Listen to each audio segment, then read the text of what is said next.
Bonjour, on est de retour. À la retenue. Merci de nous écouter.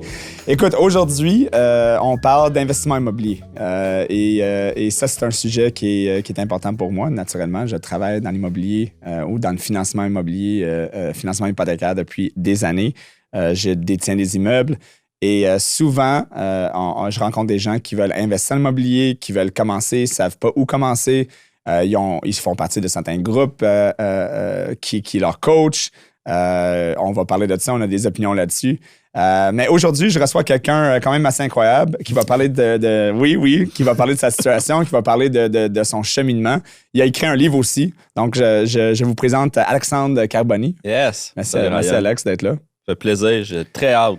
Je suis très content de venir. Oui, Alex m'a dit avant qu'il arrive qu'il a écouté comme 15 épisodes de La Retenue. Là, donc là, ça a l'air que... Ça fait 2 semaines que tu me chuchotes dans les oreilles dans ma voiture. Et boy. J'ai plein de questions pour toi. Excellent. Donc, je me sens comme si c'est moi qui va subir aujourd'hui l'entrevue. Je respecte ton rythme. Excellent. Donc, écoute, on se lance. Alex, écoute, t'as écrit un livre ça s'appelle « Amuse-toi ». Oui. Un livre qui parle de ton cheminement, où est-ce que tu es devenu investisseur. Tu as commencé petit. Tu as commencé vraiment à zéro. Puis ça, c'est important, je pense, pour beaucoup parce que la plupart se disent « Mais comment? » Ils voient des gens qui parlent en ligne, que j'ai 25 portes, j'ai 200 portes, j'ai 80 portes. Les gens sont assis dans leur salon, là, viennent juste d'acheter leur première maison il y a quelques années. Ils sont comme, comment que ces gens-là ont parti de zéro, sont salariés, mettons, puis là, ils ont 25-30 portes. Comme, qu'est-ce que je devrais faire? C'est quoi la première étape? Parle-moi un peu de comment tu as commencé, comme tes premiers jours. Là. Ouais. Premièrement, qu'est-ce qui a fait que tu étais passionné pour commencer là-dedans? Ouais. Puis c'était quoi ton first move là, quand tu as commencé? Parfait. Ben, en fait, c'est un peu quelque chose que mes parents voulaient pour moi de devenir propriétaire. Donc, eux, ils m'ont vraiment amené vers le modèle métro, boulot, dodo. Donc, puis là-dedans, il y avait une maison. Il fallait être proprio pour réussir dans la vie, puis avoir des enfants aussi. Donc, il fallait que je fasse tout ça pour être accepté de mes parents. Donc, c'est une bonne motivation. Donc, j'ai commencé par la maison. C'était plus facile, la maison. J'étais célibataire, fait que je me suis dit, je vais commencer par devenir propriétaire. Donc, je venais de commencer un emploi. Moi, j'ai fini ma maîtrise en finance en 2007. Okay.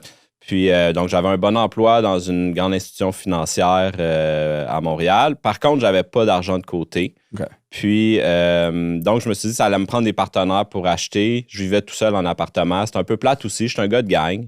Donc, j'ai trouvé un couple d'amis qui, eux, étaient toujours à l'université, mais avaient reçu un héritage de leurs grands-parents. OK. Fait que ça faisait notre mise de fonds. Puis moi, avec mon emploi stable puis mes revenus, ben nous trois ensemble, on faisait une personne intéressante aux yeux de la banque. Ouais, exact. Donc, on a acheté un duplex.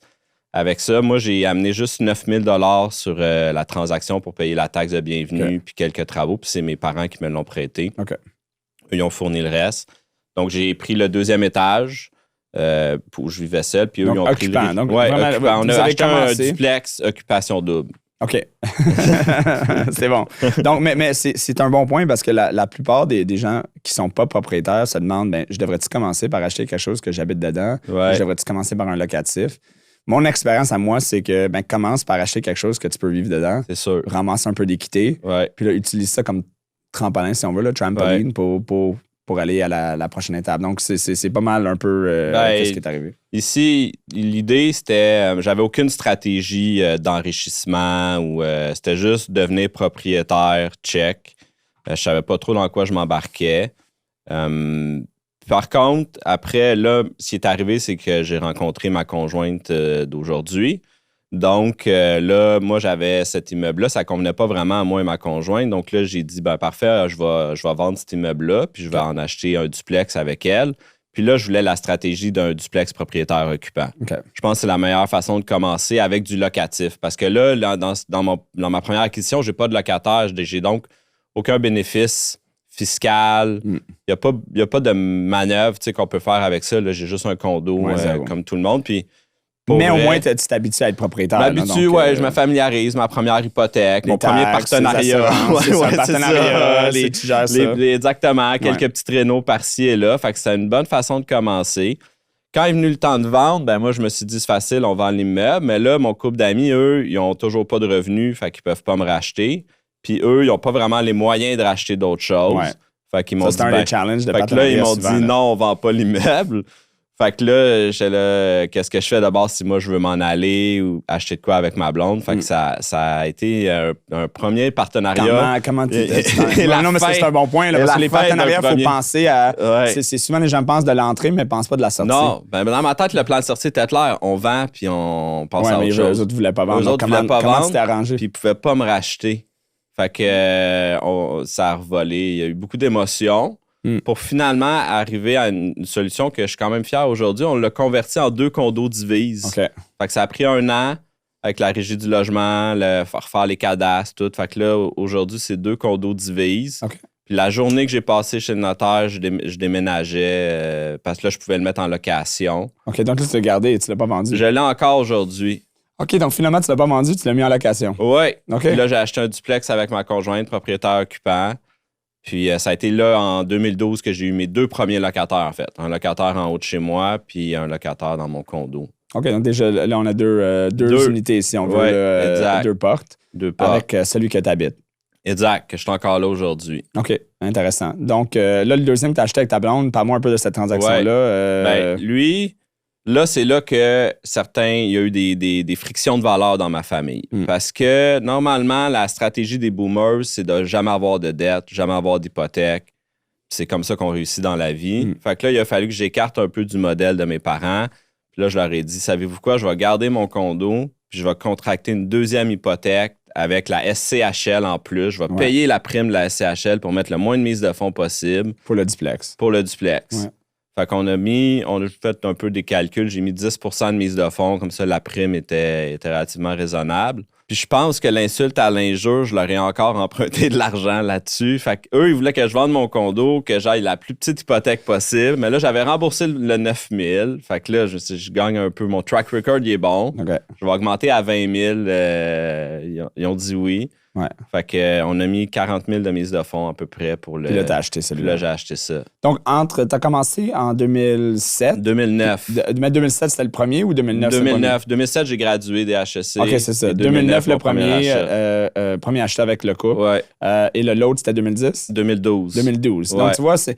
Je voulais que ce soit 2010, mais étant donné la chicane, les délais, puis tout, ça a fini en 2012. Une des choses que je vois souvent, c'est l'impatience des investisseurs ou l'impatience des jeunes ou en fait des gens qui sont un peu plus vieux qui veulent investir en immobilier, veulent que ça aille vite. Ils sont comme, OK, j'achète ma première, puis là, 1 an après, je veux la refinancer, puis acheter ma deuxième, puis 1 an après, je veux refinancer les 2, puis acheter 2 autres.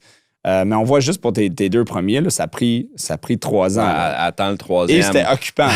Attends, oui. OK, non, c'est bon, mais c'est important que les gens comprennent. Parce que là, j'ai 8 immeubles présentement. On peut continuer longtemps comme ça. Là, on va faire ton cheminement, puis là, on va parler un peu. OK, parce que c'est bon, les gens, quand les gens entendent et voient quelqu'un qui c'était quoi son trajet, ils peuvent répliquer si on veut être un peu plus patient. Les gens ne sont pas patients. Non. C'est le instant gratification, là, on voit ça partout. Là. Ouais. Donc là, on est en 2012, c'était ton premier. Donc là, on rentre dans le crunchy, là, parce que là, les 2 étaient occupants. Ouais. Ces phases-là sont normalement un peu plus faciles. Ça prend pas 20 de mise de fonds parce que tu as occupé les 2. Ouais, exact. Donc là, parle-moi de ton premier locatif pur, mettons. Ça s'est passé en 2020. OK. Fast forward 8 ans. So, 8 ans entre les 2 premiers. Exact. OK. Puis là, on est en 2026. Ouais, là, c'est ça, exact. OK, donc, pendant 8 ans de temps, j'ai eu mes 2 enfants. Fait que j'imagine que ça m'a gardé... ça fait que tu dors grounded, pas. Puis c'est ça te garde en place. Puis, j'avais pas du tout Dans ma tête, j'achetais ça, puis j'allais regarder leur valeur à 60 ans avant ma retraite. C'était à peu près ça mon plan. Puis, pendant la COVID... moi, je travaillais au centre-ville, 5 jours semaine. Fait que là, soudainement, je gagne ces heures-là. Puis, prendre le transport en commun dans le noir, sous la terre, c'est un peu claustrophobique pour moi. Puis, à l'époque aussi, il n'y avait pas Internet les premières années. Là, fait que t'es déconnecté complètement de la société sous terre. Parce que moi, ça me jouait dans la tête. En plus, ma blonde était enceinte puis était en retard. Fait que je rentrais dans le métro... Puis quand je sortais du métro, j'ouvrais mon sel, savoir s'il y avait des contractions, s'il y avait des commencements. Aujourd'hui, ça serait inacceptable, hein, ça. Faut que tu sois connecté tout le temps, là. Je m'écarte. Je reviens à 2020. Ouais, 2020. Donc, 2020, j'ai du temps. Puis là, je lis un peu sur l'immobilier, les réseaux sociaux, puis je réalise qu'on peut refinancer ce que je savais pas vraiment. Fait que j'ai regardé la C'est valeur. intéressant que tu dis ça, que les gens, parce que c'est mon expérience aussi, les gens sont surpris quand je mentionne le mot refinancement. Ouais. Il y a un sur deux va dire c'est quoi un refinancement. Ben ouais. Puis ça me surprend à chaque fois comme C'est OK, genre la on est 8e vraiment rendu merveille là. du monde, le refinancement. Donc, refinancement, c'est on peut réemprunter sur l'équité ou la valeur de la propriété pour sortir des fonds, pour les utiliser pour investir ou acheter un autre immeuble. Donc là, tu as décidé que, OK, mais il y avait de l'équité. Là, les valeurs ont augmenté combien en 2009? J'avais à peu près un 400 000 de disponible en équité. Après 8 ans, 10 ans de total entre 2009 exact. et... OK. Donc là, j'ai refinancé mon condo, puis j'ai acheté un triplex avec une amie. Elle habitait à Ottawa. OK. Puis elle est revenue à Montréal. Fait qu'elle, elle a vendu sa maison à Ottawa. Quand elle est arrivée ici, elle trouvait qu'on avait un marché immobilier extrêmement pas cher. Ouais, je sais, Ottawa, c'est cher. C'est ça. Ouais. Ça donne une autre perspective. On pense que les maisons sont chères, mais d'après moi, si tu vas en Ontario un peu puis tu reviens, tu vas changer d'avis. On se compare, on se console un peu. C'est ça. Ouais. Fait que là, elle s'est acheté une maison avec son chum, puis il restait encore plein d'argent. Puis là, elle a vu que j'avais 2 propriétés. Donc, à ses yeux, j'étais un expert. Fait qu'il s'est dit, on va faire ça ensemble. Fait qu'on a acheté un triplex 100% locatif ensemble. OK. Proche de chez nous. En partenariat. Toi, t'aimes les partenariats, là, même si le premier est un peu crunchy. Ouais, ben là, je me suis dit, le deuxième, ça va bien se passer. OK. Et puis? J'ai vendu l'immeuble. J'ai vendu l'immeuble l'année passée. OK. Il a duré 5 ans. OK.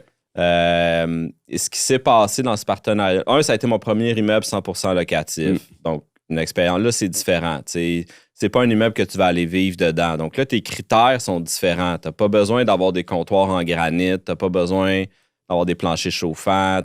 C'est beau, c'est fonctionnel, c'est durable. Durable, c'est ça. Ça, c'est très important. Tous les mots que tu as dit là, souvent les gens sont comme j'achète cet immeuble-là, ils raident pour un immeuble locatif, puis leur goût, c'est comme s'ils l'achètent pour vivre dedans. C'est pas l'objectif. Il y a 2 erreurs. C'est soit c'est trop spécifique, trop cher, puis en bout de ligne, ça va être plus dur à louer, ou tu t'achètes trop cheap. Ouais. Puis là, t'es pogné à tous les mois à payer quelqu'un 300$ pour aller le réparer. Fait qu'il faut que tu pognes le sweet spot de la durabilité puis de la fonctionnalité. Exactement. Durable, mais pas cher. C'est ça. Exact. OK, continue. Donc, puis là, ce qui est arrivé, c'est qu'on n'avait pas la même vision. Moi, en immobilier, j'ai aussi une compagnie de gestion locative où je gère pour 80 clients 120 portes depuis 2021. On va y arriver. Au mois de février, cette année, j'ai envoyé 78 avis de renouvellement, plus les 25 miens. J'envoie 103 avis de renouvellement. Puis, c'est là que tu valorises ton immeuble. C'est avec ça te prend des bons loyers pour que ton immeuble prenne la valeur, pour que tu aies les moyens aussi de l'entretenir. Donc, pour moi, augmenter les loyers, ça fait partie c'est une obligation annuelle. C'est inévitable pour réussir son projet. Ouais. Puis ce que ça veut dire aussi en échange, c'est que oui, tu vas avoir des mécontentements, des doléances quand tu vas venir porter tes avis. Puis en fait, c'est bien, c'est un discours. C'est pas tant une confrontation qu'un dialogue qui s'établit. Donc là, en sachant que tu augmentes ton loyer, le locataire, il va te dire là, d'abord, tu peux-tu réparer telle affaire? Ben oui, c'est ça mon modèle. Moi, je veux que tu sois bien, je veux que mon immeuble préserve sa valeur, qu'il augmente la valeur. Tu sais, je suis à Montréal, là, c'est ça. C'est pas avec les cash flows mensuels que je m'enrichis, là, c'est avec le notionnel qui augmente. Là, le gain capital. Exact. Donc, elle voulait pas augmenter les locataires. Elle les aimait. C'est non, gênant. Pas du triplex, ton partenaire. Oui, c'est ça. C'est gênant. Elle est indépendante financièrement aussi. Elle n'a pas besoin de cet argent-là. L'exemple, là, surtout les propriétaires occupants, parce que là, ils vivent avec la personne dans leur plex. Et surtout, certains types de... Ça, c'est beaucoup plus commun. Mais moi, je fais des prêts des clients partout au Canada, mais particulièrement au Québec, il y a beaucoup de Québécois qui ont des immeubles que si le locataire il est gentil, puis il paye bien, ils veulent pas brasser. Donc, tu sais, ils peuvent aller 3, 4, 5, 6 ans sans augmentation. Là. Même si tout le reste augmente 2, 3, 4 par année, les taxes, les assurances, là, surtout avec les nouvelles lois, les modifications. Donc là, qu'est-ce qui arrive, c'est que tu réalises que tu t'appauvris, là, surtout depuis 2020, parce que les taux d'intérêt en plus. Donc là, si ton taux a augmenté, tes coûts de gestion ont augmenté, tes coûts de réparation, tout a augmenté. Puis toi, ton revenu, il est flat. Là. Ça n'a aucune logique. Non. Fait que là, moi, je passais 2 heures à négocier avec ma partenaire l'augmentation des loyers. Puis après ça, j'ai négocié avec les locataires avec pratiquement aucun levier parce que si à tout moment, ils voulaient négocier, je savais qu'à côté de moi, elle allait accepter. Fait que c'était pas le fun. C'était pas le fun. Il y a quelqu'un qui est resté là 5 ans, on l'a jamais augmenté. Elle l'aimait tellement, cette personne-là. Donc, puis... C'est un triplex. Je veux continuer à croître, je veux refinancer. Éventuellement, elle ne voulait pas refinancer. Elle, c'était comme, elle a pas d'enfant, c'était son bébé. Puis c'est un peu le projet que j'avais initialement. Elle avait cet immeuble-là, elle le gardait 30 ans, elle le vendait à sa retraite. Elle voulait rien faire de plus. Elle voulait rien faire de plus. Moi, j'avais une mentalité de croissance. Mon profil d'investisseur a changé à travers les années. C'est pas elle qui a changé, c'est moi. Moi, je me suis dit... Je veux plus de croissance, je veux plus de portée, je veux plus m'impliquer. Puis dans cet immeuble-là, il n'y a rien vraiment que je pouvais faire pour. OK. Donc là, on a un triplex que tu as acheté. Là, tu l'as vendu il n'y a pas long, mais comment tu t'es rendu à 25 logements? Tu as encore le condo, tu as encore le duplex original. Oui. Donc là, le triplex, tu l'as vendu. Donc là, parce que là, c'est un gros saut. De 2012 à 2020, aucun achat. Un triplex. Donc là, tu es rendu à 5 portes. J'ai acheté un autre triplex avec un ami. J'ai forcé ma blonde à acheter un sixplex. OK, mais attends. on recule. Donc le triplex avec un autre ami, ça, c'était en quelle année? Ça, 2022. OK, donc là, un autre partenaire. On voit que tu aimes les partenariats. J'adore les partenariats. 10 chaque mise de fonds. Vous avez mis 20 encore? Il m'a aidé sur la mise de fonds. OK. J'ai mis un montant, mais il en a mis un plus haut que moi. Fait que j'ai un prêt. J'ai fait une convention de prêt avec lui. Avec lui on the side pour la mise de fonds. Et là, vous avez encore ce triplex-là. Oui, on a encore ce triplex-là et on va renouveler avant la fin de l'année. Moi, je vais en acheter un autre avec le refinancement. Lui, il déteste la gestion locative, mais tu sais, moi, c'est mon dada. Toi, tu gères ça. C'est toi, tu gères ça. On est le duo idéal, là. Okay. Lui, il n'y a rien qui le stresse dans la vie. Il a déjà vu de l'eau traverser une fondation, puis il a trouvé ça drôle. Il a pris une vidéo de ça, puis il me l'a montré en riant. Moi, j'aurais vomi dans une poubelle là, à voir ça. Il y en a qui ne se stressent pas du tout. Là. moi, je suis un peu comme toi. Là, quand je vois des problèmes structurels. Faut le régler maintenant. Ça va me coûter des dizaines de milliers. Il y a des dizaines de milliers de dollars. Je prends le premier soumissionnaire. J'ai pas le temps d'attendre. On peut parler de ces erreurs de ça parce que quand tu veux juste réparer vite ou louer vite. Je veux mettre ça derrière moi. Là. Fait le partenariat, j'aime ça pour ces deux raisons-là. Un, financièrement, il m'a aidé. Moi, j'apporte l'expertise sur le terrain. Puis deux, émotionnellement, lui, il est toujours calme. Puis moi, je suis toujours un peu plus réactif. Fait que ça vient me pondérer. Okay. Donc, c'est pour ça que j'aime les partenariats. Puis là, on l'a vraiment bien fait. On s'est créé un Inc. On a mis l'immeuble dans le Inc. On a mis nos actions. Je me sentais bien sophistiqué là, quand j'ai fait ça. Pourquoi je suis curieux parce que ça, c'est souvent une question qui revient. Est-ce que je devrais m'incorporer ou pas? Pourquoi tu t'es incorporé dans ce cas-là? Je voulais protéger mes ratios d'endettement personnel. C'était ça ma stratégie. Puis moi, mon Inc., il est détenu par mon holding.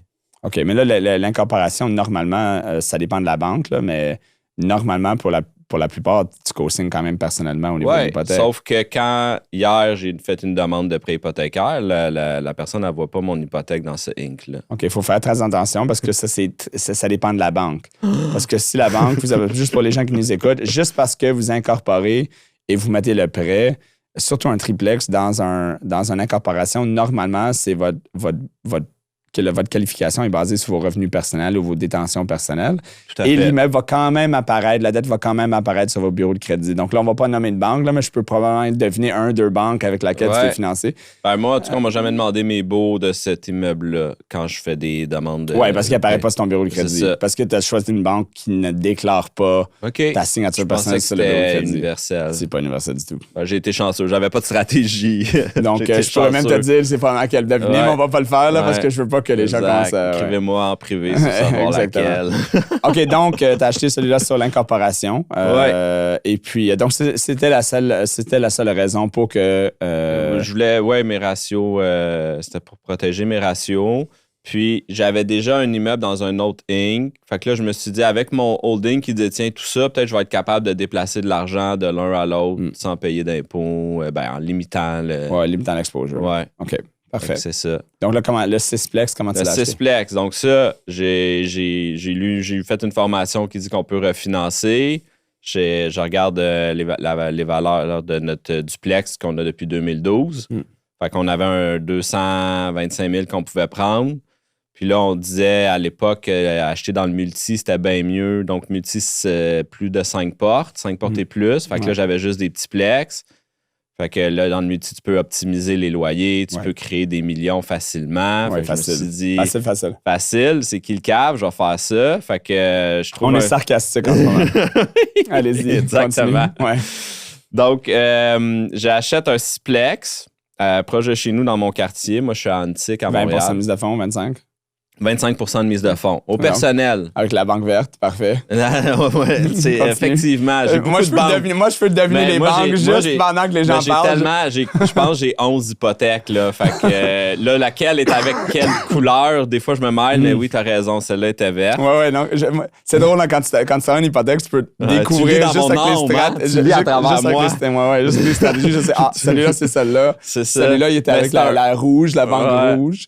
Donc 25% de mise de fonds, on achète le sixplex. Puis là, je me suis dit, ma blonde, elle n'a pas de fonds de pension où elle travaille, elle n'a pas de réel, aucune stratégie de retraite. Elle ne croit pas à ça, on dirait. Là. Bon. Puis moi, je suis en finance. La Terre est plate aussi. Comment? La Terre est plate. La Terre est plate. Non, ça. Okay. Voilà, wow. Je sens pas avec une complotiste. Juste quelqu'un qui est dans le déni financier. OK. Il y a une zone entre les deux. Bon, parfait. Continue. Donc, où j'en étais, c'est ça. Fait que là, je me suis dit, je vais acheter cet immeuble-là. Elle va capoter. Elle a enfin un projet de retraite. On est allé le visiter. Puis elle n'est jamais retournée après. Je pense qu'elle ne sait même pas cet immeuble-là, c'est quoi. Elle a signé les papiers. Elle fait confiance. Puis non seulement elle a un désintérêt complet par rapport à ça. Fait que là, je me retrouve tout seul à gérer 6 locataires. Mais en plus, elle est contre le projet. Fait que là, si, mettons, il y a de la vaisselle à faire puis que je dois aller faire de quoi au sixplex, pas content. C'est ça marche pas. Fait que j'essaie de lui expliquer que j'entretiens sa retraite. Elle cale ma bullshit là-dessus. Après, je veux juste me sauver de la vaisselle. Bon. Je vais laisser ça dans l'univers. Un beau vie de couple. Je vais laisser ça dans l'univers. Puis, donc ça a été une grosse surprise. Parce que là, j'ai 6 locataires. Puis dans le multi, souvent, c'est des gens, je dirais, un peu plus vulnérables, sans généraliser. Tu sais, moi, j'avais un beau condo 5,5, proche d'un métro, proche du centre-ville. T'as pas la même clientèle que des petits 3,5, un peu plus en retrait des grandes stations. Ça dépend quelle région, là, mais effectivement, normalement. Donc, j'ai eu un choc social. Ouais. Ça change la négociation. Ouais, ça change. Puis, je veux pas être cette personne-là condescendante. Donc vraiment, de m'adapter à ces milieux-là, puis d'être empathique, puis compréhensif à ce que ces gens vivent. Mais, toujours augmenter les loyers pareil. Je suis pas le Père Noël. Fait que à chaque année, je vais me faire engueuler quand je vais porter mon avis de renouvellement. Mais ils finissent par accepter. Là, je prends c'est un bon point que tu fais parce qu'il y a beaucoup de gens que, tu sais, ils pensent que l'achat en immobilier, là, je vais acheter ça, ça va doubler en valeur à chaque 10 ans ou à chaque 8 ans.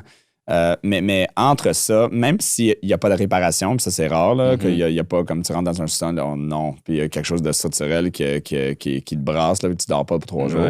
Mais il y a le côté humain, que c'est pas pour tout le monde. Non. Puis si j'avais à donner un conseil que pourquoi les gens débarquent de l'immobilier comme investisseurs, je te dirais que 1 sur 2, c'est la gestion humaine. C'est qu'ils sont juste pas capables de gérer les locataires, de gérer mais là, je suis pas content de gérer comme lui, il me dérange, il marche trop fort dans l'appartement. Alors, lui, il fait ses brassées de lavage à 11h le soir, puis ça me réveille.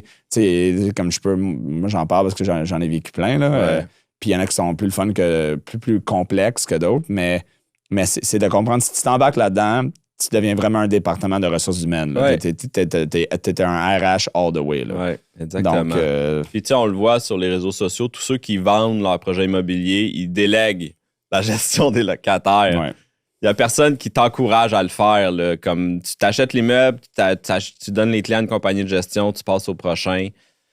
Je crois pas vraiment à ça parce que moi, j'ai une compagnie de gestion pour 80 propriétaires. Puis ils ont des décisions à prendre pareil. Tu sais, quand il y a un non-paiement de loyer, qu'est-ce qu'il faut faire? Quand le paiement est toujours en retard, quand je dois aller en fixation de loyer, je dois les solliciter. Quand il y a des plaintes, souvent il y a des plaintes dans des copropriétés, c'est les autres copropriétaires qui se plaignent. Tu sais, tu peux pas déléguer à 100% ça. Non, c'est ça. Tu dois être au fait. Tu dois prendre des décisions. Des réparations, il y a des réparations à faire. Qu'est-ce que tu veux faire? C'est ça, quand il y a des réclamations d'assurance, les meubles, quand les meubles sont fournis, c'est pas moi qui va choisir ton nouveau lave-vaisselle. Il faut que tu le choisisses. Tu le fais-tu réparer? Tu le remplaces-tu? Ça coûte combien? T'as-tu les fonds? Donc, puis ça va beaucoup dans les émotions. Comment, c'est le locataire qui l'a pété, c'est à elle de le payer. Ouais, mais non, le lave-vaisselle, il est dans ton bail. C'est à toi à le remplacer. Donc, moi, avec cette compagnie-là, je me retrouve à être médiateur entre les deux. Oui, exact. Ouais. Puis, je suis vraiment meilleur à gérer, à entretenir la relation propriétaire-locataire des autres que les miens. Ça, c'est bien bizarre, là, mais je me sens tellement pris émotivement quand c'est les miens, là. Fait que dans mon stiplex, là, je suis tout le temps super émotif. Puis je vais régler des problèmes 10 fois plus gros pour un autre propriétaire, puis je chante dans mon auto en y allant, puis j'ai hâte d'aller jaser puis trouver des solutions ultimement. Tu sais, je suis un gars de solutions. Ouais. Mais c'est dur. Fait que ça, j'ai eu ce choc-là avec mon multilogement. Parce qu'après ça, je me suis dit, je vais l'optimiser puis devenir millionnaire. J'ai fait des stationnements. Il n'y en a pas un qui a un permis de conduire dans le bloc. J'ai fourni le Wi-Fi Plex, là, tu payes 100$, maintenant tout le monde de 50$. Il n'y en a pas un qui a Internet non plus. Tu sais, qu'est-ce que tu veux optimiser? Là, après ça, ben oui, les rénovictions, mais je vais pas mettre des gens vulnérables dehors. C'est pas ça mon modèle d'affaires. On parle de tous les conseils que tu vois en ligne ou dans les groupes immobiliers. On va parler un peu des groupes immobiliers tantôt, là, mais immobilier tantôt. Mais c'est ça, là, que tu sais, l'optimisation, là, c'est pas si facile que ça. Là. C'est comme, rentre là-dedans, optimise, puis là, tu vas pouvoir doubler tes loyers. Il y a des contextes. Si tu as un logement vacant, délabré, tu peux le rénover puis le louer 400$ de plus. Ça, c'est une belle opportunité, mais il faut que tu le pognes dans cet état-là. Sinon, il y a des gens, il y a du monde dedans, puis ton plan de match, c'est de les sortir. Je vois pas vraiment en quoi tu contribues à la société. Là, bonne chance de les sortir, c'est pas si facile de sortir. Ben là, c'est des dizaines de milliers de dollars. Si tu fais bien ça, sinon, c'est du harcèlement si tu es vraiment du côté obscur de la force, puis tu ne mérites pas de continuer dans ce milieu-là. Mais on voit de tout. Là. C'est que c'est facile de devenir greedy. Là, puis il y a un rapport de force. Les propriétaires, c'est des gens nantis, des gens habitués avec les chiffres. Les locataires, pas nécessairement. Donc, c'est sûr qu'il y a une inégalité au point zéro. Puis je suis très sensible à ça. Puis mon plan, c'est pas de bénéficier de ça, puis de pas exploiter ça, mais d'offrir des bons logements, puis que les gens soient contents de les payer. Puis ça prend un compas moral. C'est une belle philosophie. Là. Ouais. Donc là, on est rendu à 12 spots. Ouais. Il t'en reste 13. Il m'en reste 13. Vas-y. Le Stiplex. Donc ça, avec ma conjointe, j'ai 2 chalets entre-temps là, pour que je me rende. Là. Il y en a un que j'ai auto-construit avec des amis en 2009. C'est vraiment la torture. Hein? OK, donc... Puis avec les mêmes amis qu'on s'est chicané avec le duplex. Il a fallu qu'on convertisse puis que je rachète le chalet, ça part du chalet. OK, donc le chalet, là, ça, c'est une location à court terme. Non, chalet, on l'a construit, il n'y a personne dedans. On est 4. En fait, ça, là, c'est comme un rêve de jeunesse. Les 4 gars, on est allés au secondaire ensemble. Okay. Puis nos parents étaient relativement... Ben, je pourrais dire pauvres aujourd'hui, mais la réalité, ce serait pas riche, mettons. Mm-hmm. Donc, personne n'avait de chalet. Nos parents, aucun de nous avait des chalets. Fait que nos amis riches, ils allaient au chalet de leurs parents. Ouais. J'étais allé dans un collège privé. Puis nous autres, ben, on allait bomber au parc parce que nos parents n'avaient pas de chalet. Puis on s'est dit plus tard, on va faire notre chalet. Fait qu'on s'est associés. Au début, on était 12. Puis là, quand vient le temps de signer le chèque, on était rendu 4. Eh boy. 12 sur un chalet. Oui, quel partenariat. À l'époque, t'as comme un genre de breakfast club en tête. Tu te dis ou l'auberge espagnole. Là, tu te dis, ça va être le party. OK, donc 4, vous avez construit en plus. On a construit un chalet en 2009. OK, puis acheté le terrain. On a acheté un terrain vierge. Ouais. On a coupé les arbres nous-mêmes à chainsaw. On s'est acheté une chainsaw puis un terrain. Bon. Puis. Vous avez fait ça vous-même? On a fait ça nous-mêmes. Okay. Il a fallu qu'on fasse venir un gars avec une pépine à un moment donné, justement. Il fallait enlever les trous. Oui, la chainsaw avait ses limites. Après ça, on a fait une compagnie de fondation. On a fait venir 45 000 $ de Patrick Morin de bout de bois. Puis voilà. Vous l'avez construit vous-même? Oui, un mois de vacances. Ah ouais, j'ai pris un mois de vacances à ma compagnie où je travaillais. Wow. Puis. Dans le bois, dans quel secteur? Saint-Jean-de-Mata. OK, très cool. Donc, il y a ça. Mais là, ça nous amène juste à 14. Là. Il y en a juste un, OK. On s'est un peu chicané aussi. Fait que j'ai acheté le voisin en 2021. À Saint-Jean-de-Mata, OK. Ouais. OK.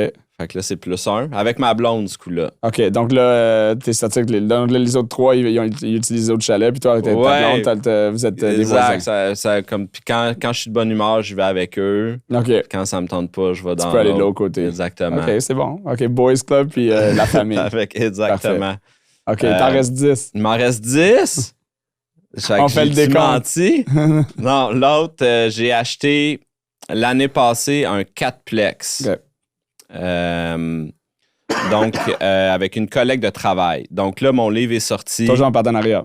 Oui, 50-50. Mon livre est sorti. Je publie des capsules sur Internet. J'essaye. J'ai 1500 followers. Écoute, c'est tough. Faut pas lâcher. Exact. Je sais pas quoi faire de plus. Mais bon, pour l'instant, je m'amuse. C'est ça, je me dis. J'embrasse le processus. Donc, elle était divorcée depuis 4 ans. Son chum a racheté la maison, comme c'est souvent le cas dans les divorces hommes-femmes. Et puis, elle n'avait pas le courage de racheter seule. Puis, elle a toujours eu quelqu'un qui s'occupait de ça pour elle. Fait qu'elle a dit que toi, tu es un expert là-dedans. Puis, en fait, elle s'en allait s'acheter un bungalow à Laval, tu sais. Mais là, elle a lu mon livre. Puis, elle a vu que quand tu as un revenu locatif, c'est un effet multiplicateur sur ta création de richesse. Ouais. Donc, elle s'est dit, OK, ben moi, dans le fond, je vais être bien mieux si je m'achète un plex avec des revenus locatifs. OK. Mais elle avait la chienne de le faire. Donc, elle t'a approché. Oui. Fait qu'on a acheté un 4plex ensemble. Donc, elle habite dedans. Là, il a fallu envoyer un avis de... Oui, elle habite dedans. Là, OK, c'est ça. Parce qu'elle a un avis d'occupation. Un avis de reprise. Même si techniquement, t'as pas le droit. Là, c'est ça. Là, c'est pour ça que j'ai presque pas fini ma phrase. Les gens du rez-de-chaussée, ils quittaient pour une RPA. OK. Fait qu'on l'idée, c'était de s'entendre sur la date. Puis d'y aller. Donc, ça, c'est... Pourquoi qu'on a bloqué là pour ceux qui sont SR, c'est que quand tu veux sortir un locataire, si tu es propriétaire seul, t'es correct. Si t'es propriétaire ton conjoint ou conjointe, t'es correct. Mais si t'es propriétaire comme moi et Alex, on est propriétaires ensemble, on n'est pas conjoint. Faut qu'on aille se marier. Il faut qu'on aille se marier. Tu peux pas dire un de nous peut pas sortir ou évicter un locataire. Exact. Parce qu'on n'est pas un couple. Exact. C'est un bon point. Parce que les gens pensent que c'est le plan B, il fallait se marier. Ouais. On n'a pas eu besoin de se rendre là. Il aurait fallu que j'explique ça à ma blonde puis qu'elle vienne porter les anneaux. ouais, c'est ça. Il n'y a pas beaucoup de Mormons au Québec, non, Alex. C'est ça. Donc le 4plex. Fait que là, j'ai là. Puis j'ai acheté le mois passé un 5plex. OK. Bang, 24. Donc là, tu vois l'accélération quand que tu fais les bonnes choses au début. Ouais. Ben la courbe, elle devient, pas exponentielle, là, mais elle devient un peu plus exponentielle vers la fin quand tu as bâti de l'équité, bâti de l'expérience. Ouais. Tu as développé des skills au niveau de négocier avec des partenaires. Ouais. Les gens commencent à te connaître, à savoir que tu fais ça. Donc peut-être des gens diraient hey, j'aimerais ça acheter, pourrais-tu m'aider? Donc, tu as passé ça a commencé lentement. Hein? Ben là, tu sais, j'ai presque doublé dans les 6 derniers mois, tu sais, de 15 à 24, là, si on prend. Donc, c'est d'être patient, là. C'est Think Slow, là, Daniel Kahneman. D'être patient. Puis, tu sais, moi, il y a une construction d'équilibre. Je suis encore salarié. Fait que j'ai un job temps plein. Fait que je fais ça à temps partiel. Puis j'ai 2 jeunes enfants. Puis je veux pas être séparé. Je veux protéger ça. Donc, il faut que je calibre en fonction de ça. T'sais, j'aurais pu me lancer davantage puis probablement avoir un divorce ou quitter mon emploi puis en faire plus, mais c'est pas ça que je voulais. Je voulais vraiment garder cette diversification-là de mes projets. Donc là, aujourd'hui, 25 portes. Le livre, on va juste rappeler aux gens le livre Amuse-toi, Alexandre Carboni. Exactement. Donc, puis je pense que ça vaut la peine d'acheter, de lire ce livre-là parce que tu parles un peu de tes expériences, de tes péripéties aussi avec les locataires. Exact. Ben, je veux adresser 2 blocages. Il y a 2 blocages en immobilier locatif selon moi. 1, le financement. Les gens ne savent pas comment accéder à la propriété. Ouais. Puis 2, la peur de gérer l'autre. Je pense qu'il y a beaucoup de gens qui vont se priver d'accumuler des centaines de milliers de dollars parce qu'ils ne veulent pas gérer un individu.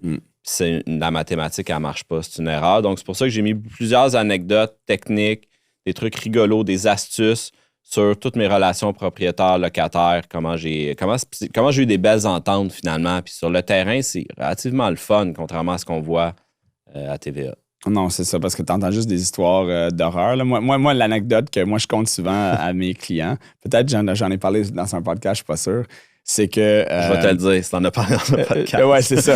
J'ai réalisé très rapidement dans le secteur où est-ce que j'étais, et encore aujourd'hui, je trouve que c'est très pertinent. Puis les gens vont rire, là, mais je vous jure, c'est une mesure pour savoir est-ce que c'est un bon locataire. C'est leurs dents. Alors quoi? Pas de dents, pas de logement. Pas de logement. Non, c'est un peu bizarre. Non, mais t'as le droit de discriminer les dents. Non, mais qu'est-ce que je veux juste dire, c'est que normalement, ta bouche, c'est un peu ta maison. Si tu prends soin de ta bouche, mais normalement, tu vas prendre soin de ton logement. Wow. Et mon expérience, c'est que j'ai réalisé sur les années que les pires locataires que j'avais, leur hygiène au niveau de la bouche n'était pas nécessairement la meilleure. Donc c'est sorti que Ryan, pas de dents, pas de logement. Ryan, Donc c'est horrible à dire, c'est mais en barre, ça, là. Mais je pense pas qu'on a le droit de le justifier, là. Faut trouver une autre raison, mais I'm gonna get sued. Donc, vous pouvez me rejoindre à www. J'ai eu une locataire. J'ai loué un logement à une retraitée. Elle vendait son condo. Elle s'en allait dans un de mes logements. Retraitée, femme seule. Puis j'ai pas pu être là pour la visite. Fait que c'est mes anciens locataires qui l'ont fait. Puis là, t'es intéressé, j'étais allé dans son condo signer les papiers. Puis ça, c'est une des meilleures façons. Hein? Ouais, je voulais voir, le bail, y a-tu où est-ce un qu'il reste en syndrome ce de moment? Diogène quelque Exactement, part? c'est ça. Mais elle avait une dent croche. Ça m'a pogné l'œil tout de suite. Ses dents, ils étaient croches, ça marchait pas. Non, mais croche, tu peux être propre, mais croche. Peut-être qu'il en manquait. C'était pas comment c'était supposé être. Je signe les papiers avec elle, puis elle m'a poursuivi au TAL 24 heures après. Ah ouais? Ouais. Pas de dents, pas de logement. Je te dis, it never fails. Ouais, ça fait qu'à date, c'est le taux de succès de 100%. La retenue, on va se trouver des t-shirts, là. Pas de dents, pas de logement, la retenue. On pourrait pas. Bref, ça tout s'est réglé, là, mais il y a de quoi, parce qu'il faut suivre son instinct beaucoup. Tu sais, son instinct, le subconscient, on en voit des choses bien plus qu'avec nos yeux. La petite voix, là, la que tu sens première quelque chose impression, là, quand il y a de quoi qui glitch, là, en cas de doute, là, puis quand tu signes un locataire, c'est quasiment un mariage, t'es longtemps avec, puis ça peut t'empoisonner la vie ou ça peut faire en sorte que tu vas avoir de la liberté financière. Donc, il faut prendre les bonnes décisions en toute légalité. Il faut se fier à son guts. Ouais. Écoute, là, on a parlé de ton sujet quand même pour un bon bout de temps. Les gens comprennent un peu ton cheminement. Après avoir appris tout ça, on a parlé avant off-cam qu'il y a beaucoup de groupes. Les gens s'abonnent à plusieurs groupes immobiliers. Ils s'abonnent à des channels YouTube. Ils suivent plein de personnes qui sont des influenceurs. Il y en a que je trouve qui sont très bons. Notamment, j'en ai reçu un ici, Rémi Bergeron, là, que je trouve qui est très bon. Là, l'argent immobilier. C'est un peu plus comme hands-on, un peu réaliste. Mais il y a beaucoup de groupes. Puis on va pas les nommer, mais qui... Tu as reçu Fred Côté aussi. Fred Côté, exactement. Lui, c'est ça. Comment tu l'as trouvé? Fred, c'était... C'est l'entrevue la plus drôle que j'ai entendue de ma vie. Oui, Fred, il était dur à suivre. J'ai un parcours différent de Fred. J'espère qu'en sortant d'ici, tu vas dire je vous dirais, s'il y a quelqu'un qui veut... de prêteurs privés. Oui. S'il y a quelqu'un qui veut suivre un parcours, je pense qu'il devrait écouter Rémi, peut-être, et Alex Carboni, puis un peu moins Fred Côté. Fred, écoute, ça démontre que quand where there's a will, there's a way, là, c'est sûr. Mais c'est peut-être pas, en mon opinion, la meilleure façon de se rendre à l'objectif. Il a l'air de savoir fait beaucoup d'ennemis dans son parcours. Effectivement. Donc, les influenceurs.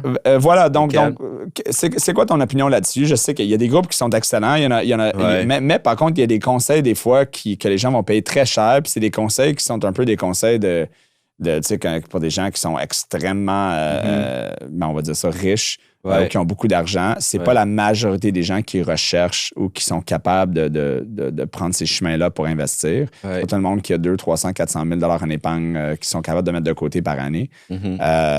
C'est très rare. Donc, c'est quoi ton conseil par rapport aux gens qui vont payer 5, 10 000, 15 000 $ pour avoir des conseils, puis ils n'ont même pas acheté leur première maison encore. Toi, tu as emprunté 9 000 pour acheter ta première maison de tes parents. Il y en a qui déboursent 10 000 pour se faire dire de monter des affaires d'incorporation, puis ils n'ont même pas une propriété encore. Comment tu vois ça? Je suis dans les nuances de gris. Je pense qu'il y a beaucoup de contenu. Moi, je consomme beaucoup de contenu gratuit, les podcasts sur les miens. Comment? Le mien. Le tien, ben oui. Toi, Okay. c'est l'entrepreneuriat, ça donne le goût. C'est hot. Il y a beaucoup de choses qui sont disponibles à peu de frais. Puis avec mon livre, puis je vais répondre à ta question, mais avec mon livre, j'ai écrit à tout ce monde-là. Parce que moi, il y a 1 an, j'étais un parfait inconnu. J'avais même pas de compte Instagram. Donc, tu sais, avec mon livre, je me suis dit, OK, faut que je me fasse connaître, faut que je mette mon ego de côté, faut que j'écrive à du monde. Puis j'ai écrit probablement à tout le monde que tu as en tête. Puis il y en a qui m'ont répondu, tu vois, qui sont ouverts, puis qui sont dans le partage. On appelle ça démocratiser l'investissement immobilier. Puis tu l'as mentionné aussi, une de tes missions, c'est la littératie financière, la littératie immobilière. Mais il y a des gens qui ont ces valeurs-là, comme moi et toi. Absolument. Puis je les ai rencontrés, j'ai fait des podcasts avec eux, ils ont mis de l'avant mon livre. C'est super le fun. Ça, je trouve que du monde de même, là, c'est le fun dans notre industrie. Ouais. Puis il y en a plein, là. C'est il y en a plein. Puis il y en a quelques-uns que je leur ai donné mon livre en main propre, puis pas de son, pas d'image. Puis là, j'ai l'impression qu'ils font des capsules, puis qu'ils ont pris des chapitres de mon livre pour le faire. Puis eux autres, c'est un circuit fermé, c'est hermétique, c'est tu rentres ou tu rentres pas. Donc, j'ai des gens... Donc, moi, c'est comme ça que j'ai classifié le monde. Il y a 3 groupes. Ouvert, pas Ils ont pris mon livre en main propre, ils m'ont serré la main, puis ils m'ont jamais recontacté. C'est complètement farfelu parce que je suis en pile poil sur leur sujet. C'est sûr, j'apporte de la valeur à leur auditoire, mais ils me voient comme de la compétition. Ils ont déjà leur livre. Ils veulent pas que les gens sortent puis aillent voir d'autres compagnies de formation. Je trouve ça un peu malsain, cette posture-là. Donc, je pense qu'il y en a des bonnes qui sont vraiment dans l'ouverture. Je pense qu'il y en a qui, selon moi, je me méfierais. Après ça, l'idée de mettre 10 000, au début, je trouve ça bizarre. Ça peut marcher, mais moi, je suis pas dans cette mentalité-là. Puis il y a aussi... Mais il y a tellement d'informations que tu peux aller chercher avant de payer 10 000. Exact. Un livre, c'est 30 un livre, c'est 30 exact. Une bibliothèque, ça coûte 2 Oui, c'est ça. Donc, commence par t'informer, lire. L'Internet, maintenant, écoute, commence par faire tout ça et rencontrer des professionnels qui sont gratuits ou presque gratuits. C'est ça. Puis, par la suite, si tu trouves vraiment que tu as pas assez d'informations, là, vas-y avec un système de coaching, mais 10 000 j'ai voyais les formations à 10-15 000 pour se lancer en multi, mais je me suis dit, je vais apprendre par l'action / par l'erreur, je vais l'acheter tout seul. Puis j'ai fait plein d'erreurs. Puis probablement que si j'avais pris la formation à 10 000, je l'aurais remboursé en faisant moins d'erreurs ou j'aurais perdu confiance en moi, j'aurais figé. Puis je l'aurais jamais fait, le deal. Tu sais, je ne sais pas. Moi, il n'y a rien qu'à prendre sur le tas. Donc. C'est ça. Fait que je me suis dit... Bref, tu as vu mon parcours. Je veux faire mes erreurs. Je veux faire mon chemin. Est-ce que maintenant, si je veux passer de 25 portes à 50 portes, 75 portes... La formation... Est-ce que là, aller voir d'autres entrepreneurs, d'autres investisseurs, des gens aussi qui sont en développement de terrain, des gens qui sont des compagnies de construction. Là, on est ailleurs. Là, peut-être que pour moi, ça deviendrait intéressant parce que j'ai pas beaucoup de réseaux. Moi, j'ai une carrière en finance. Je connais juste le monde en finance à Montréal. Je connais pas beaucoup de monde en immobilier. Non, c'est ça. Il faut aller un peu là, plus moi, loin, je suis sur la ligne de ces opportunités-là, de faire du réseautage, comment rencontrer les entrepreneurs. C'est mon prochain défi. Non, mais c'est un bon point. Moi, qu'est-ce que je dis aux gens? Écoute, si t'as pas une maison, commence par peut-être t'acheter une propriété à toi. Un condo, un duplex. Comme tu disais tantôt, un immeuble à revenu où est-ce que tu habites avec un locataire dans le bas, ça fait plusieurs choses. Ça te permet de gérer un locataire pour la première fois. Ça te permet d'accéder à l'immobilier puis de te hedge contre l'inflation du marché. Exact. Donc, et ça te permet de gagner de l'expérience sur comment gérer un immeuble, la réparation, les taxes, l'assurance, puis toutes les choses qui viennent avec. Donc, juste ça, c'est une formation qui vaut des milliers de dollars. Puis en même temps, tu fais de l'argent. Moi, je appelle ça l'enrichissement discret. Oui, exactement. Parce que tu as un compte bancaire, là, tu vois le chiffre quand tu ouvres ton application, là, mais ta banque, ta maison...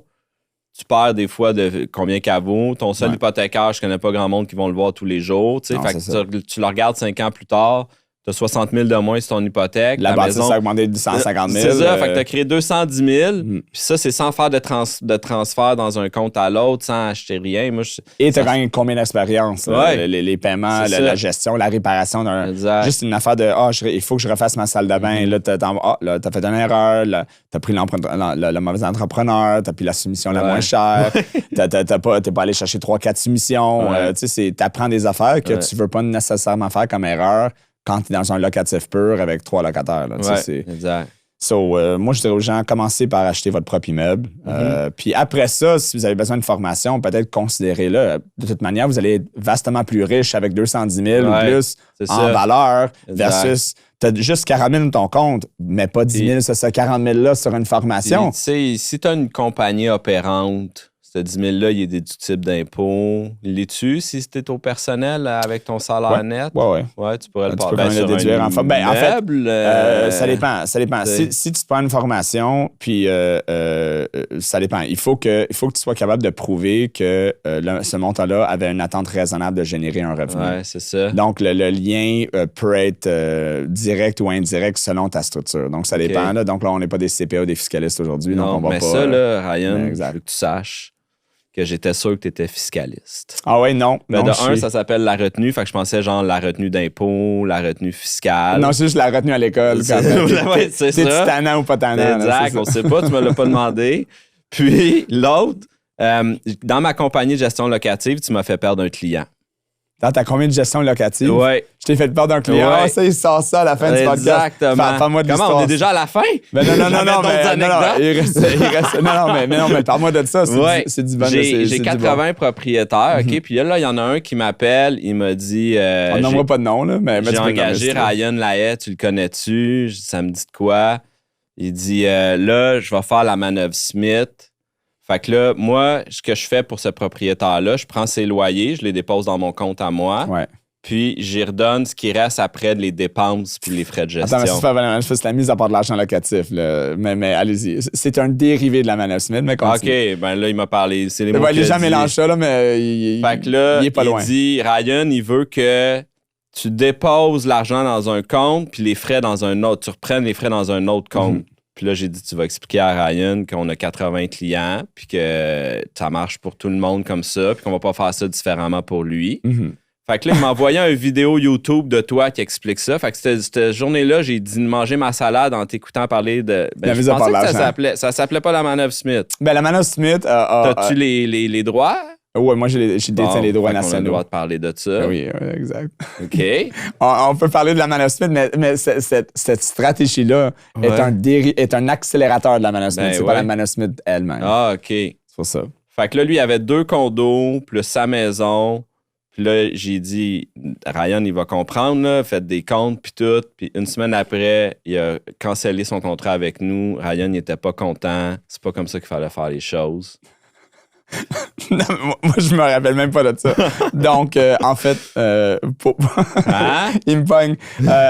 En fait, pour t'expliquer, c'est quoi est-ce que tu comprends la manœuvre un peu? Oui, je comprends. Okay, moi, j'ai pas d'hypothèque 100% non déductible. Fait que ça marche pas vraiment, non? Est-ce que j'ai mon duplex que je peux déduire les intérêts à 50%? Tu peux faire un split, puis après ça, isoler la dette qui est non déductible. C'est permis maintenant.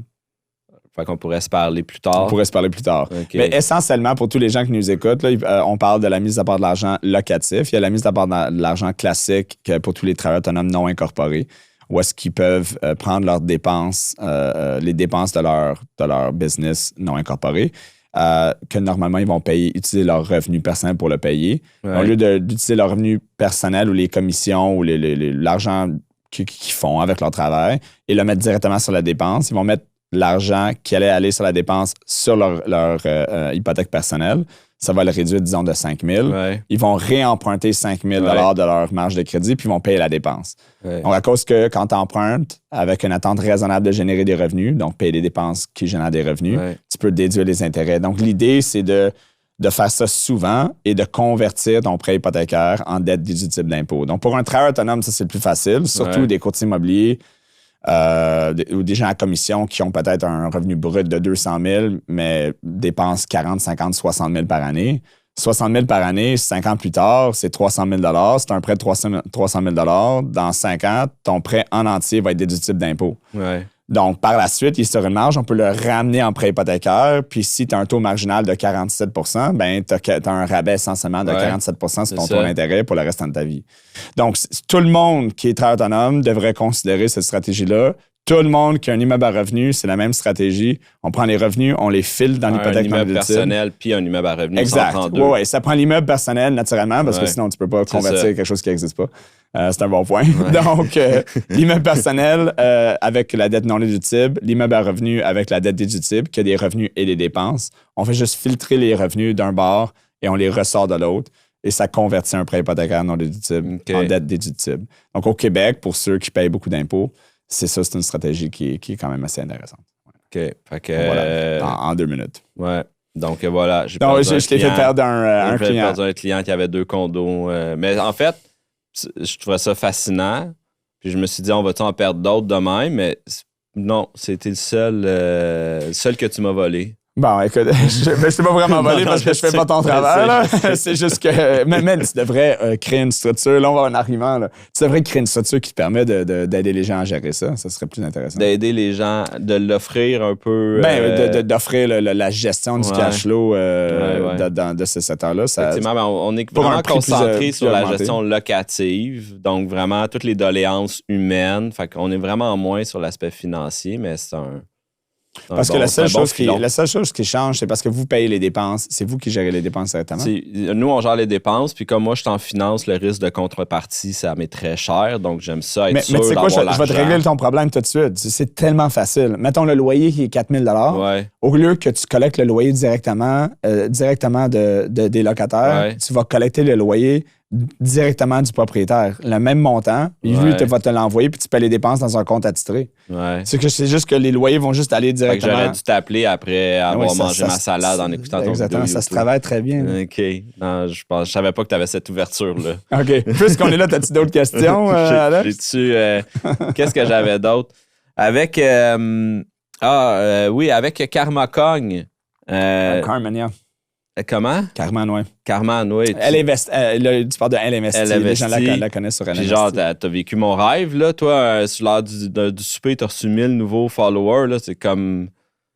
C'est incroyable. Puis ça avait l'air de te déranger en plus. C'est là qu'on voit qu'on n'a pas la même vie, là. Ça l'a comme scrappé ton souper. Moi, c'est mon rêve. Ça arrêtait pas de sonner, là. C'est fou, là. Ouais. Je m'écarte. Mais vous disiez que c'était mieux d'être locataire que propriétaire. Tu te souviens-tu de ça? Ouais, moi, je pensais que t'allais me challenger là-dessus puis t'allais me chauffer parce que moi, je suis 100% sûr que c'est mieux d'être C'est pas exactement ce que j'ai dit. En fait, qu'est-ce que j'ai dit, c'est que ça mérite le questionnement.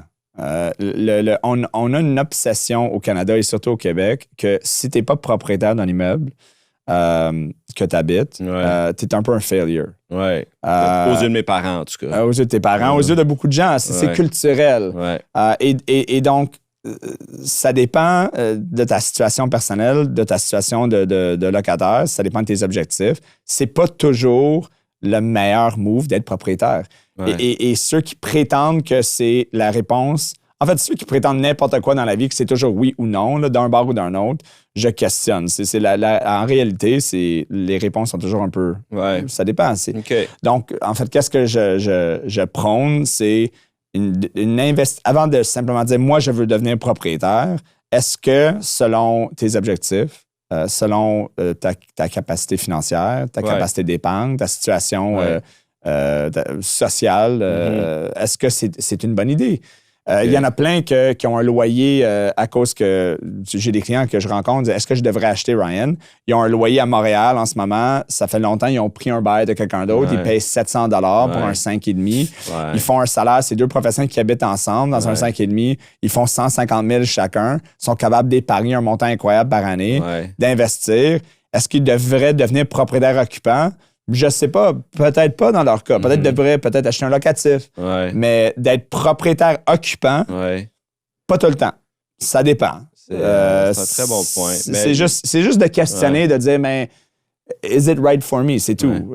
Donc, c'est pas que tu devrais pas. C'est que, puis ça dépend des villes aussi. On est à Montréal. Ouais. Si on a la même conversation, est-ce que tu devrais acheter un condo en ce moment à Toronto? Je sais pas. Si tu l'as acheté l'année passée, tu as perdu 30 de ta valeur. Peut-être tu aurais dû considérer, selon le marché du condo, d'être locataire.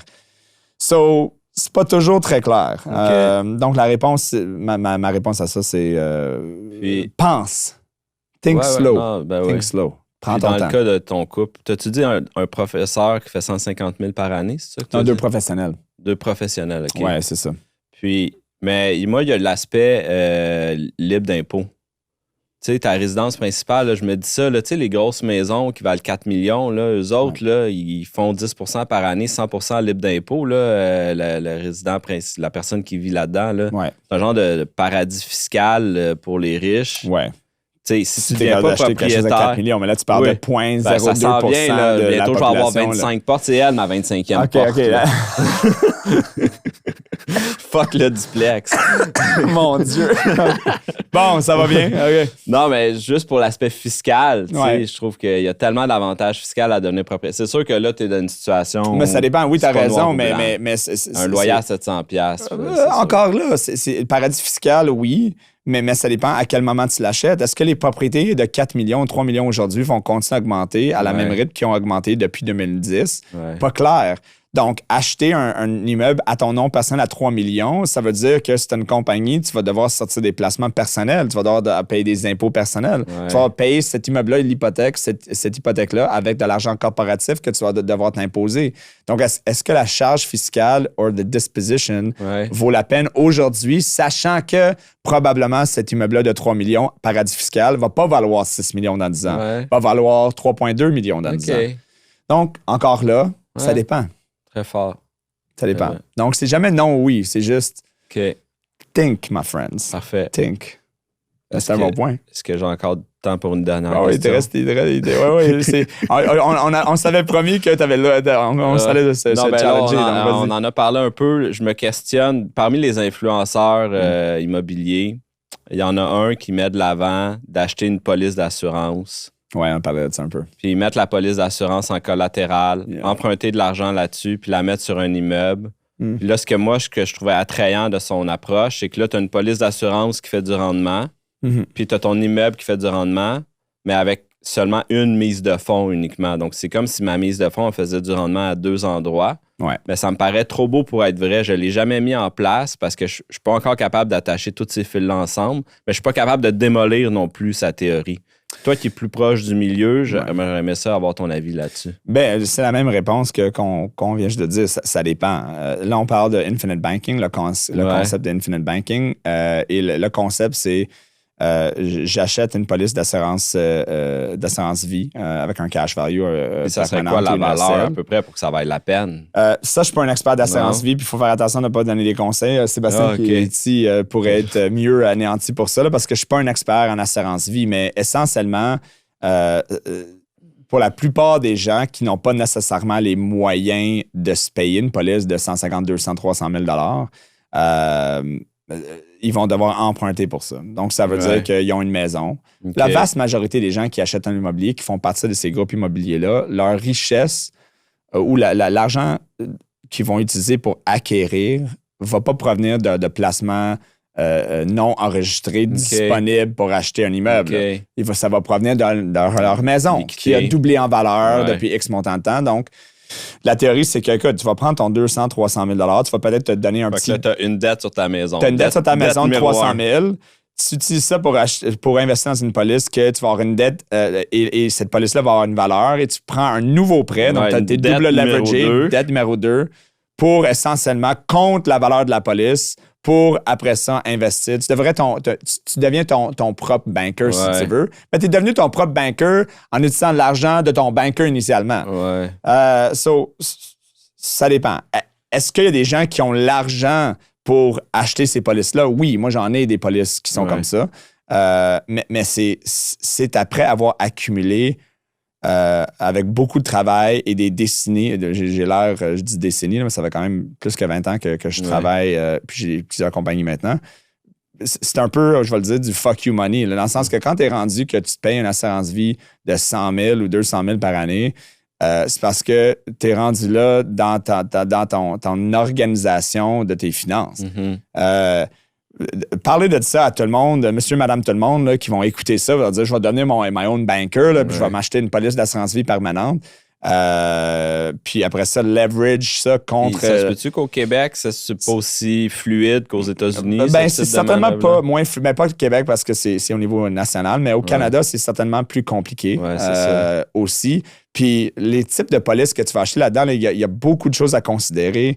Il y a aussi l'aspect de est-ce que tu es capable de payer la police? Est-ce que tu l'achètes one shot, c'est une affaire? Est-ce que tu es capable de payer la police sur X montant de temps? Parce que si tu n'es plus capable de payer, tu as payé ça pour rien. There could be a tax disposition. C'est juste parce que tu l'as entendu, ça, c'est ce que j'appelle un peu de clickbait. C'est du clickbait que ça a l'air intéressant, les gens vont cliquer, les gens vont aller voir. En espérant qu'ils vont voir que c'est pas pour eux, mais ils vont être là puis peut-être recevoir d'autres bons conseils qui vont leur aider à peut-être investir en immobilier. J'espère que c'est ça. Mais pour monsieur, madame, tout le monde, ce concept-là, en mon opinion, n'est pas approprié. OK. Voilà. Fait que je ne l'ai pas utilisé encore, là, mais... Ben, écoute, comme tu disais, si t'es prêt à acheter une maison de 3 millions, après ma maison Alex, de 3 millions, peut-être tu vas être rendu à une place. Okay. Mais moi, je t'invite d'acheter une maison beaucoup plus petite, de vivre comme Pierre-Yves McSween dirait, est-ce que tu en as vraiment besoin? Non, c'est ça. Et de placer le reste dans quelque chose qui va fructifier. Exactement. Toujours dans le... c'est le fun de bien vivre, tu travailles fort. Tu as mentionné tantôt que tu viens d'une place parce que tu n'avais pas beaucoup quand tu étais jeune. Je viens d'une même place. Single mom, il fallait travailler, il fallait que je paye mes études moi-même. J'avais des petits montants que ma mère avait épargnés. Et puis, tu sais, je vais être émotionnel parce que ma mère est décédée récemment. Donc, mais c'est grâce aux choses qu'elle a faites que je suis ici aujourd'hui. Puis the morals qu'elle a installés de travailler fort. Donc, c'est 20 ans de travail ardu, difficile, comme tu as fait toi-même, pour te rendre à une place où est-ce que tu es capable aujourd'hui de faire ça. Puis, c'est pas facile. C'est de continuer puis de bien travailler. Je sais pas c'était quoi mon point là parce que je me suis perdu. Mais bon, tout ça pour dire merci à ma mère. La sinon, je serais pas là. La constance. Donc, pour tous ceux qui veulent rentrer en immobilier, en entrepreneuriat, le numéro 1 que tu peux le dire, là, c'est la constance. C'est ça qui va faire une différence. Toi, tu as été très constant depuis 2009, avec des partenariats. T'as pas lâché. Non. Même si t'es volé un client, il t'en reste 79. Oui, c'est ça, c'est correct. J'invite tout le monde à prendre le temps de lire et commander le livre d'Alex Carboni, Amuse-toi. Parle de son cheminement en immobilier, parle des relations avec ses locataires, d'avoir des moraux, d'avoir un compas, comme tu as dit. Puis je pense que c'est un livre qui vaut la peine de lire. Merci beaucoup d'avoir passé à la retenue, Alex. Merci, Ryan. J'espère te revoir. On va pouvoir se reparler là, encore une fois. J'espère bien. Merci beaucoup. OK.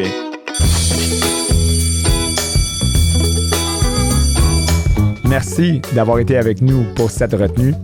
Je vous invite à nous suivre sur Facebook, Instagram, YouTube et les principales plateformes de podcasting, Spotify, Apple Podcast, Google Podcast. Et si vous connaissez un cancre financier, dites-lui de s'abonner à ce podcast. On se rejoint à la prochaine retenue.